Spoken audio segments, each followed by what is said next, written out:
Visa ఇంటర్వ్యూకి వెళ్ళింది. అప్పుడు అక్కడ అతను క్వశ్చన్ అడిగాడు, మీరేం చేస్తుంటారండి అంటే, నేను ఒక అమ్మను అంటుంది. అతను అయోమయంగా చూసి, అమ్మనా, ఇలాంటి ఆప్షన్ ఇక్కడ లేదండి, మీరు ఏం పని చేస్తున్నారు, ఏం వృత్తి చేస్తుంటారు అంటే, నేను ఇండ్లు పిల్లల అభివృద్ధి అనే అంశంపై రీసెర్చ్ చేస్తుంటానండి అంటుంది. అంటే ఇలాంటిది ఎప్పుడూ వినలేదండి, ఎక్కడ చేస్తుంటారు అంటే, మా ఇంట్లోనే అంటుంది. అతను చాలా విచిత్రంగా చూస్తుంటాడు.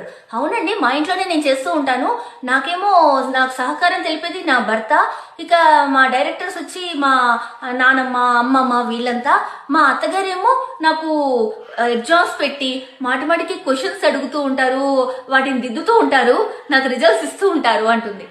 అప్పుడు ఏంటండి మీరు ఏం చెప్తున్నా నాకు అర్థం కాలేదు అంటే, అవునండి నేను రోజుకు 14 గంటలు పైగా దీనికోసమే నేను శ్రమిస్తూ ఉంటాను, ఇంతకన్నా ఏం ఉద్యోగం చేస్తాము అంటుంది.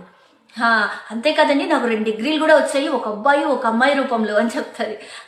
అప్పుడు అతనికి అర్థమవుతుంది, అమ్మ మీకు దండం తల్లి అని పెద్ద నమస్కారం, మీకు మీ ఎంత గొప్పగా వర్ణించారు అమ్మ నిర్వచనము అని అతను చాలా హ్యాపీగా ఫీల్ అవుతాడు.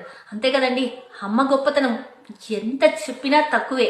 అసలు ఈ ప్రపంచంలో నిస్వార్థంగా మన కోసం ఎప్పుడు అహర్నిశలు శ్రమించేది అమ్మ మాత్రమే, మనం మంచి కోరేది కూడా అమ్మ మాత్రమే. మాతృదేవోభవ.